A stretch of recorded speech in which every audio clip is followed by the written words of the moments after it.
insya Allah nanti kalau misalkan kedepannya, kalau misalkan bisa lebih maju lagi, karena ini sudah disupport dari Pertamina Gas Oeja ini, alhamdulillah kita dapat bantuan keranjang, kita dapat bantuan dari rak-raknya ini, semua kita lebih, jadi ibu-ibu lebih semangat lagi untuk membuat dan hasilnya lebih banyak lagi.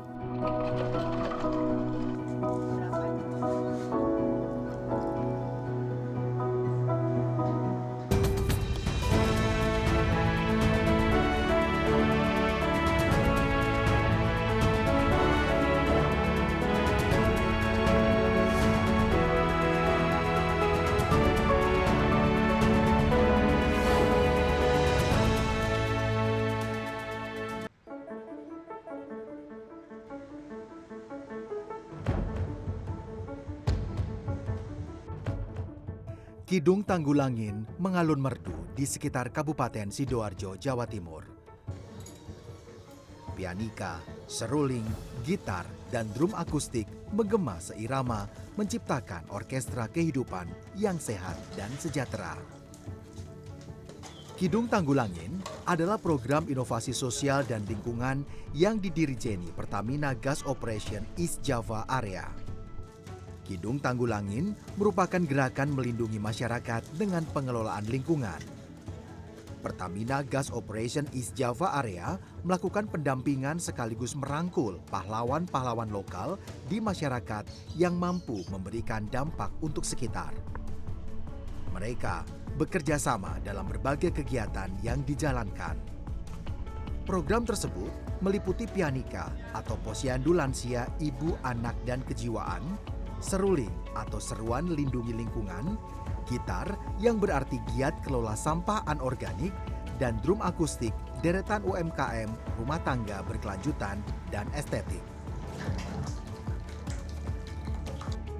Program pianika atau posyandu lansia ibu, anak, dan kejiwaan digawangi Abu Amar yang berusia 58 tahun. Ketua Kader Kesehatan Jiwa Kecamatan Tanggulangin ini aktif membantu warga yang terkena gangguan mental. Dari 18 desa di Kecamatan Tanggulangin, tercatat ada 209 pasien kesehatan jiwa atau KESWA. Keterampilan Abu Amar berkomunikasi dengan pasien KESWA membuat mereka tenang dan nyaman. Abu Amar menjadi ujung tombak yang memantau kondisi kesehatan para pasien KESWA. Abu Amar juga rutin mengantarkan pasien-pasien KESWA memeriksakan diri ke puskesmas atau melalui posyandu jiwa yang digelar setiap 2 pekan sekali. Kali ini, pemeriksaan diadakan di Aula Kelurahan Kalitengah, Tanggulangin, Sidoarjo. Alhamdulillah, selama ini mungkin kami terus terang memikirkan di situ bagaimana pasien KESWA ini bisa mengurangi stres, bisa mengurangi melamun. Ini kita sudah memikirkan mulai awal sebenarnya. Tapi alhamdulillah ini ada Pertamina membuat acara kayak gini, alhamdulillah mungkin bisa mengurangi dari pasien-pasien itu supaya tidak melamun, karena ini dibutuhkan. Banyak yang terbantu dengan program ini.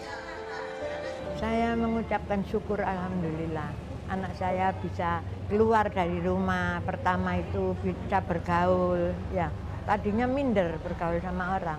Enggak apa-apa nak, terus bergaul. Ada Karangkitri berangkat sendiri gitu. Ya alhamdulillah saya girang sekali.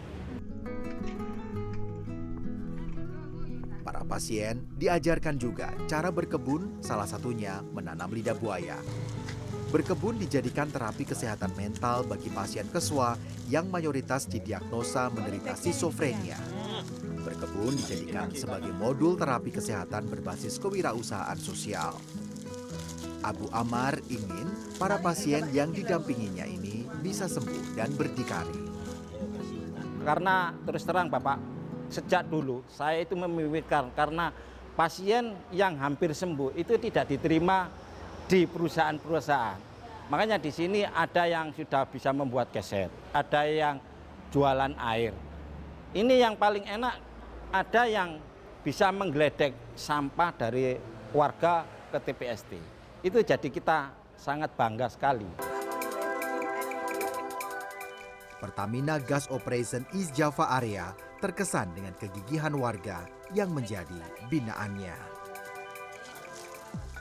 Potensi di Tanggulangin ini sangat besar ya, artinya banyak kelompok-kelompok sosial masyarakat yang begitu gigih ya, begitu fight mempertahankan wilayahnya untuk membangun kembali, menata kembali kehidupan sosialnya, mencari penghidupan yang lebih baik lagi.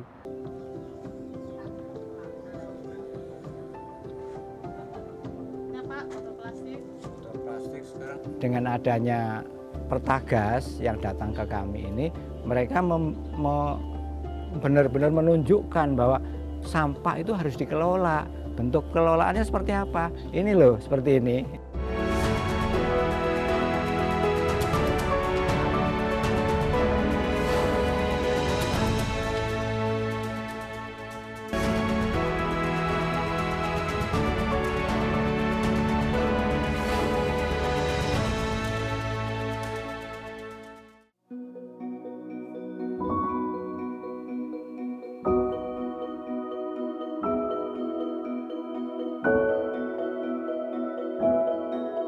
Desa Kalitengah, Kecamatan Tanggulangin, Sidoarjo, Jawa Timur banyak menyimpan potensi meski lumpur Sidoarjo dan sampah domestik rumah tangga menjadi salah satu masalah utama di desa yang dihuni sekitar 13.000 jiwa ini.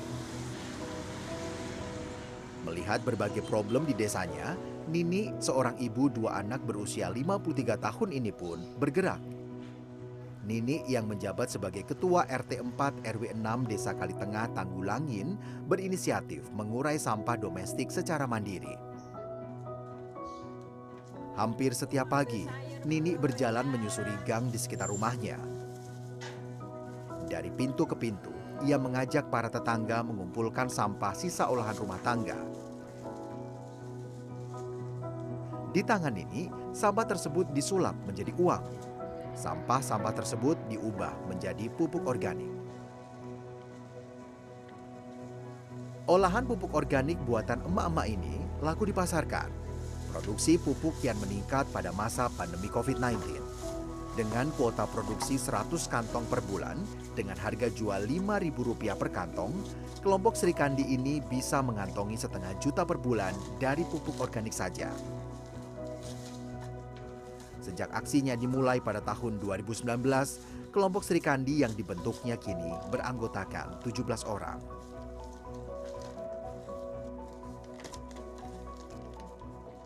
Selain sampah organik, kelompok Sri Kandi membuat pupuk cangkang telur dengan omset mencapai Rp250.000 per bulan. Pendapatan ini digunakan utamanya untuk mensejahterakan anggota. Selain itu, dijadikan sebagai dana sosial untuk menyokong kegiatan posyandu balita, lansia, hingga posyandu keswa. Kita pinginnya dari kendalanya dari tempatnya juga, dari peralatnya untuk itu kita kan masih pakai manual. Jadi ibu-ibu masih motong pakai manual nih. Pinginnya punya alat yang seperti chopper gitu nih. Jadi nanti lebih mempermudah ibu-ibu kerja. Dan hasilnya nanti lebih bisa banyak lagi dari sekarang.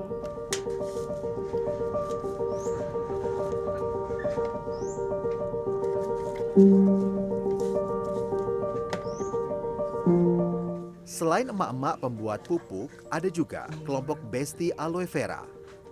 Kelompok ibu-ibu yang menjadikan aloe vera atau lidah buaya sebagai sahabat mereka.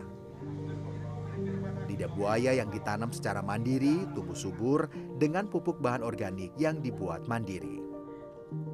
Olahan aloe vera dijadikan berbagai makanan khas mulai dari puding, salad, hingga nata de aloe vera. Minuman segar berbahan utama lidah buaya ini mampu menjadi pendongkrak pendapatan kelompok ini. Minuman aloe vera dibanderol antara Rp6 hingga Rp8.000 per botol. Dalam 1 bulan, kelompok ini mampu menjual hingga 100 botol.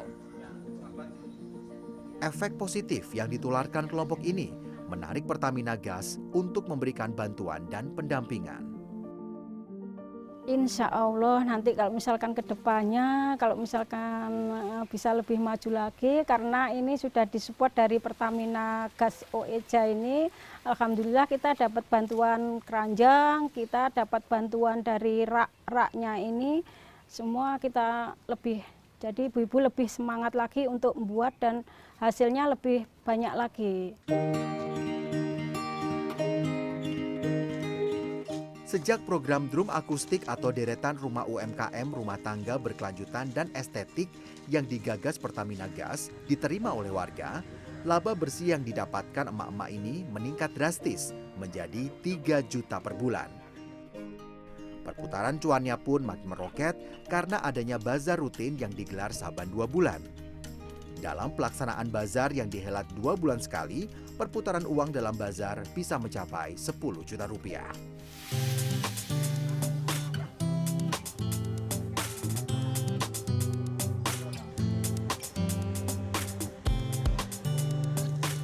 Selain Nini yang mengawal program drum akustik, ada juga kisah Fauzi Bakhtiar Ahmad.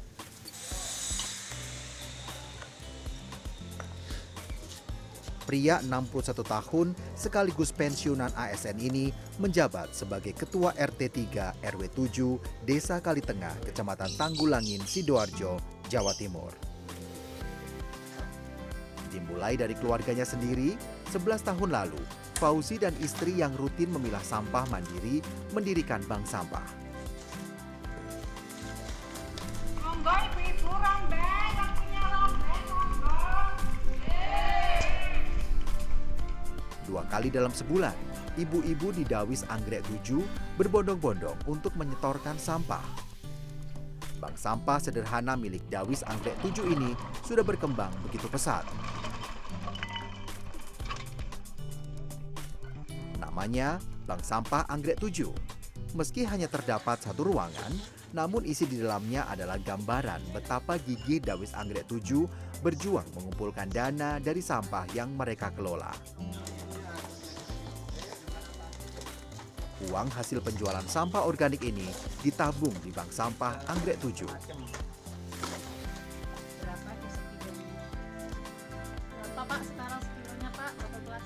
Dalam setiap bulan, Dawis 7 bisa menabung 100 hingga 200 ribu rupiah per bulan. Namun jangan lupa, usia bank sampah ini sudah 13 tahun. Saldonya pun bukan kaleng-kaleng.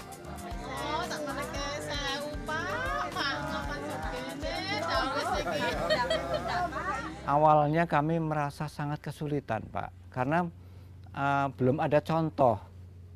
Saya mencoba juga melakukan ayo kita ada lomba lingkungan gitu yang kita mengambil jurinya itu dari desa, dari kantor desa. Ternyata yang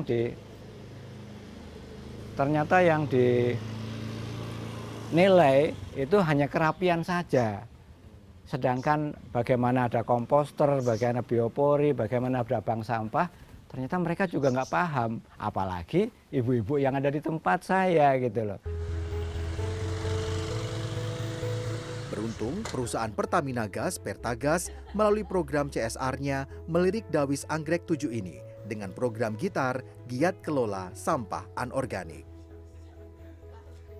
Nah, kemudian dengan adanya Pertagas yang datang ke kami ini, mereka benar-benar menunjukkan bahwa sampah itu harus dikelola. Bentuk kelolaannya seperti apa? Ini loh seperti ini loh ada komposter, ini loh ada biopori, ini loh ada bank sampah. Nah, ini yang saya jadi ikut senang ya, karena memudahkan saya untuk memberikan sosialisasi mengenai bagaimana pengelolaan sampah yang seharusnya gitu.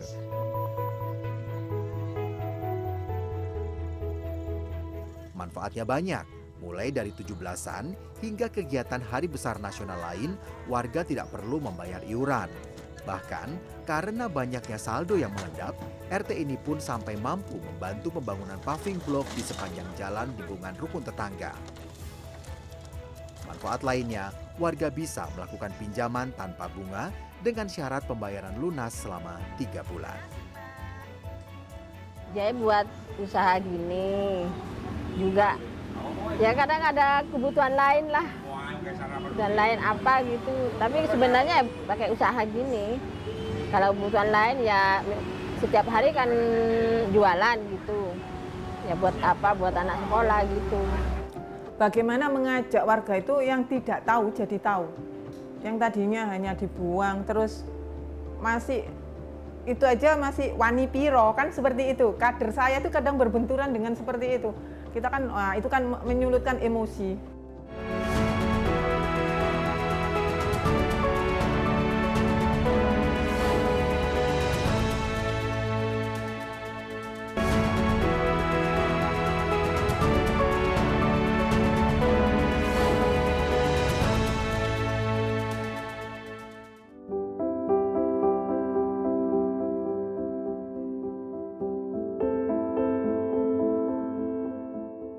Dengan lebih dari 3.500 KK di seantero Kelurahan Kalitengah, bisa dibayangkan berapa banyak sampah anorganik yang dihasilkan setiap hari.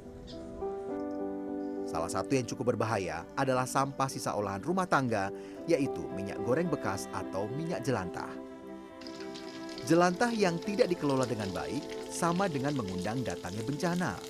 Pencemaran lingkungan dan bencana alam akan kerap menghantui jika jelantah dipandang sebelah mata. Jelantah masuk dalam kategori limbah non-B3, bukan termasuk bahan berbahaya dan beracun.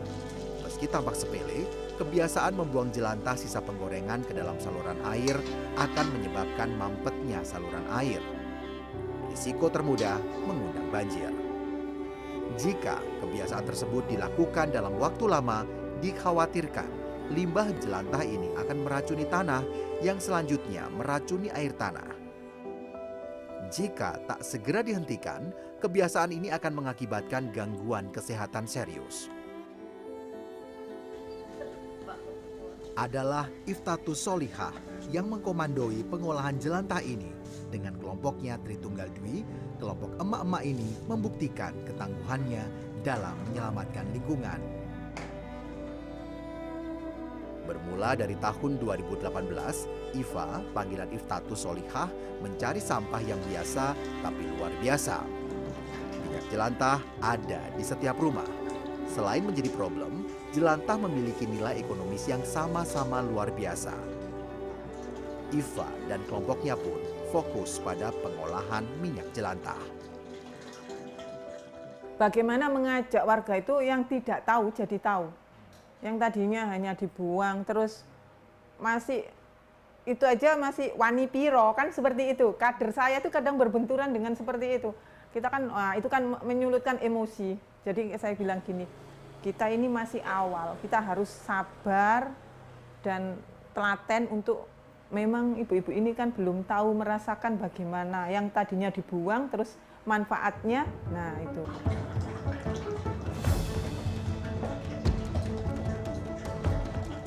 Setelah dijelaskan bahwa jelantah ini bisa jadi cuan, satu persatu warga Kalitengah mulai melirik program ini. Menambah uang belanja rumah tangga dengan modal sampah jelantah adalah tawaran yang tak bisa ditolak. Pada 2018, harga awal pengelolaan jelantah sekitar Rp4.000 per liter. IFA dan Tritunggal Dwi pun mulai menerima limpahan minyak jelantah dari warganya. Dari target sekitar 50 liter jelantah, IFA dan kelompoknya mendapatkan jelantah sampai 200 liter. Kini, harga jelantah berkisar antara Rp8.000 sampai Rp9.000 per liter. Kita belum punya tempat waktu itu. Jadi diusir dari rumah kosong. Rumah kosong itu bilang, "Boleh Bu saya tempati?" "Boleh Pak." "Oh iya boleh." Taunya oh enggak. Masih belum 1 bulan, maksudnya belum, masih dapat 3 hari. "Aduh Bu, ternyata jelantahnya seperti ini, kotor ya." Saya usungi lagi. Jadi dari desa, Bali Desa itu, kan saya berpikir kotor, Bali Desanya ini kotor. Saya bilang, "Aduh kotor Bu, rumah kosong nggak ditempati boleh ya?" Itu diusir lagi. Terakhir di rumah saya taruh di rumah saya. Dan saya dapat info di Penatar Sewu itu ada Pertamina Mbak Cita waktu itu sosialisasi di sana. Saya bilang, "Mbak, Bu, saya mau diundang ke sana. Saya tidak berharap apa-apa, saya pengen ilmunya." Gitu loh.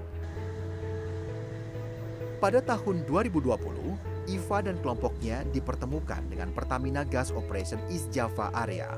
Lahirlah program berkelanjutan Seruling atau Seruan Lindungi Lingkungan dan Gitar yang berarti Giat Kelola Sampah Anorganik. Wah, saya alhamdulillah sekali setelah didatangi dari Pertamina itu kita dapat fasilitas tempat ini, katanya kecil. Orang kalau bilang kecil, kalau buat saya ini adalah istana saya. Kenapa? Karena saya bisa sudah tidak kehujanan, kepanasan, fasilitas kayak jurigen apa. Kita dulunya yang ambil Pak Ramdan itu kan ini maksudnya jurigennya kita sudah punya sendiri. Banyak manfaat yang dirasakan Iva dan kelompoknya. Kini, stok jelantah Kali Tengah tak pernah surut. Iva menggerakkan 62 RT dan 11 RW di lingkungannya. Berita ini pun tersebar. Kini, ada 6 desa lain sekitar Kali Tengah yang ingin berpartisipasi dalam program jelantah ini. Aplikasi Manjalita pun tercipta. Aplikasi Taman Olah Jelantah Kali Tengah ini bisa diakses semua anggota. Transparansi menjadi syarat utama agar program jelantah ini tetap lestari. Tidak berhenti di situ, Iva dan Tritunggal Dwi pun membuka tos serba sembako di rumah jelantah ini. Modalnya berasal dari selisih harga jelantah yang sudah didapatkan. Warga yang menukarkan jelantahnya diberikan 2 pilihan, bisa langsung dijual dan mendapatkan dana segar, namun bisa juga memilih untuk menukar dengan sembako yang ada dengan sistem voucher. Di pojok ruang tertata rapi, beras, deterjen, gula, sampo, dan lain sebagainya. Tidak hanya disetorkan pada pengepul 2 kali dalam sebulan, jelantah ini pun dijadikan produk souvenir untuk menambah dana sosial yang digunakan untuk membantu posyandu balita, lansia, dan kesehatan jiwa. Di tangan kreatif kader Tritunggal Dwi, minyak jelantah yang tak berguna ini bisa disulap menjadi sabun dan lilin. Lewat program Kidung Tanggulangin, Pertamina Gas Operation East Java Area mendapatkan penghargaan tingkat nasional dan internasional. 2 proper emas dan 7 proper hijau bersama dengan penghargaan Komunitas Award Honoring Excellent Community Service and Social Responsibility. Program ini sudah mendapatkan pengakuan dari berbagai pihak, diantaranya dari Kementerian Desa, yaitu kami menangkan award juga dari penghargaan satu dari internasional. Kemandirian warga pun mulai tampak. Sejak Kidung Tanggulangin bergulir, partisipasi masyarakat dalam pemilahan sampah meningkat mencapai 165 orang. Kader jelantah diikuti 75 orang dari 5 desa, hingga munculnya kader posyandu jiwa di berbagai desa. Belum lagi dana sosial yang terkumpul program Kidung Tanggulangin. Angkanya mencapai 60 juta per tahun. Untuk masyarakat rentan, ada penghasilan tambahan sebesar 18 juta per tahun. Belum lagi pemenuhan sembako dari penjualan jelantah. Pertamina Gas Operation East Java Area berkomitmen pada 2025, sebagian besar warga Tanggulangin semakin mandiri dan sejahtera.